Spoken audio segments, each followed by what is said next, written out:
Okay, so good afternoon. Sa last part naman yung di-discuss ko.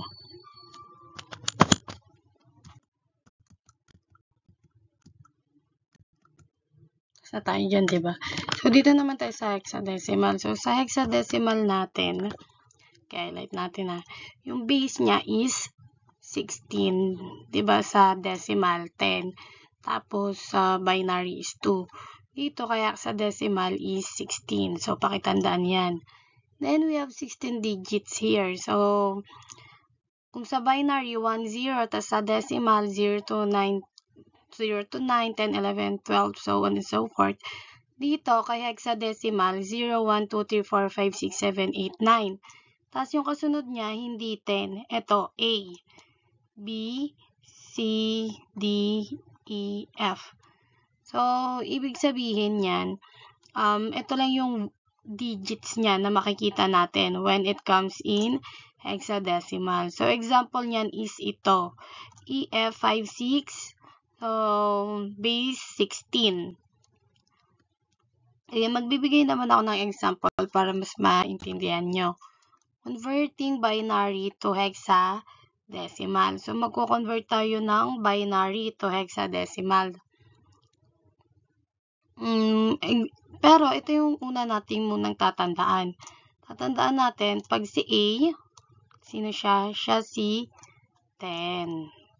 Pag si B, siya si 11. Pag C is 12. D is 13. Sorry sa sulat ko, medyo sa mouse. A, B, C, D, E, F. F is 14. And A, B, C, D, E, F. A, B, C, D. Yeah, E pala to. E is 14. Tapos F is 15. So, pakitandaan yan. Example tayo. Example, meron tayong 1, 0, 1, 0, 1, 1, 1, 1, 2. So, binary yan. Tatandaan pa rin natin yung sinulat natin na bits. Pero dito, hanggang 8 na lang siya. Kasi hatiin mo to sa 4. So, example, ito. Bilang ka lang dito ng 4. 1, 2, 3, 4. Kasi 16 bits lang siya eh. Tapos dito bilang ka lang din. 1, 2, 3, 4. Sorry. Pangit ng drawing ko. 1. Tapos ito is ganito. So, nahati mo na sa 4, diba? So, tandaan mo ulit yung table. Yung table na sinabi ko sa iyo when it comes in the bits. So, start tayo kanino? Kay 1. Tapos na doble 2. Diba? Tapos sunod 4, 8. So, sa hexadecimal, ito lang yung lagi mong gagamitin when it comes in converting. Example, ito, lahat ito ay naka-open. So, 1, 1, 1, 1. So, pag pinag-plus mo yan lahat, i-add mo, siya ay 15. So, 15, ano yung katumbas ni 15? Diba F? Kanina sa sinabi ko. Tapos, ito naman, si 1, ito ay, pari natin to, okay. So, 1, 0, 1, 0. So, 8 plus 2 is 10. So, si 10, ang katumbas niya ay si A, right? So, ang sagot dito ay A, F, 16. 16 to. Teka. Pilit natin. 16. Yan. Yung base niya, ha. Ibarahin ko na to. Sample pa tayo. Bibigay pa ako ng other sample.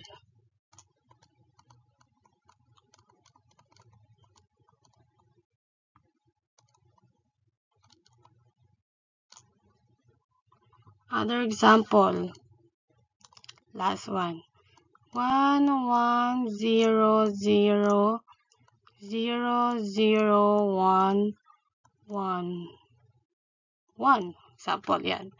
So, again, bibilang binary.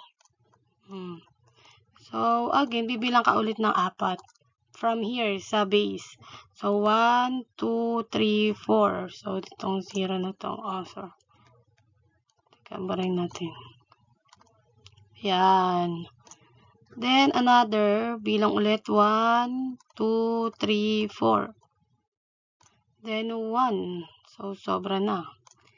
Unahin natin to. So, sulat mo ulit si 8, 4, 2, 1. Kasi yun nga lang yung ni 16, yung bit niya.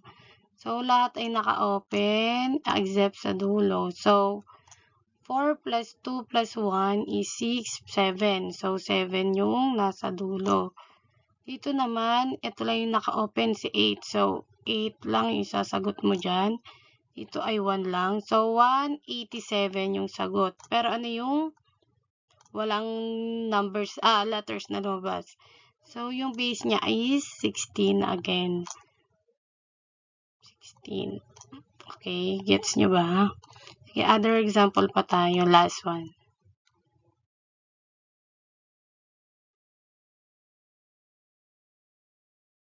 Comment ko lang to. Yan. Other example, 1, 1, 1, 0, 1, 1, 1, 0. Yan.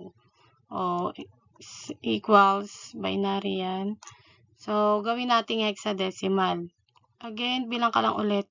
1, 2, 3, 4. 1, 2, 3, 4. So, sulat mo yung 8, 4, 2, 1. 8, 4, 2, 1. So, naka-open 1, 1, 1, 0. So, naka-open 8 plus 4 is 12, right? 12, 13, 14. So, 14. 14 is letter E, right? E. Parehas sila eh. So, sagot mo is E, dalawang E, then 16. Gets nyo ba? So, ganyan lang siya. Next na natin. Hexadecimal to binary naman. So, example, may nakita ka naman na hexadecimal na F. Sorry. Kahit ang sulat. Ulitin ko lang. F, E. Tapos, A. 16. So, paano mo siya gagawing binary? Paano mo siya gagawing binary? Ganun lang din. So, parang process lang din ni binary, ni binary to hexadecimal. Ang gagawin nyo, sulat nyo 8, 4, 2, 1. So, diba sabi ko sa inyo, tandaan nyo sa table, yung bawat katumbas na letters.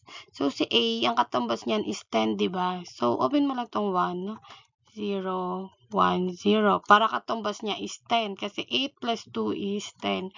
So, sulat mo 1. Teka, baray natin. Sulat mo lang si 1, 0, 1, 0. 1, 0, 1, 0. O, kasunod naman is si E. Si E is, anong katumbas ni E? E is 14, right? So, open mo lang si 1, 1, 1, 0. So, pag plus mo, 14 katumbas niyan. So, meron tayong 0, 1, 1, 1. Then, last one is F. Open mo lang yung isang dito.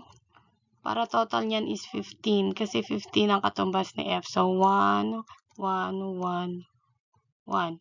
So, this is the answer. 1, 1, 1, 1, 1, 1, 1, 1, 1, 1, 0, 1, 0, 1, 0. Tapos yung base niyan 16 kasi hindi na magkasya dito. Basta base niya is, hindi pala 16, 2. Base niya is 2. Hindi nakita. Pero yan, base niya 2. Okay? So, ganyan lang siya. Sige, lagyan lang natin ng maiksi lang na sample para mas magets nyo. Sample, E, B, 16. Gawin mong binary. So, ganun lang din. Sulat mo lang 8, 4, 2, 1.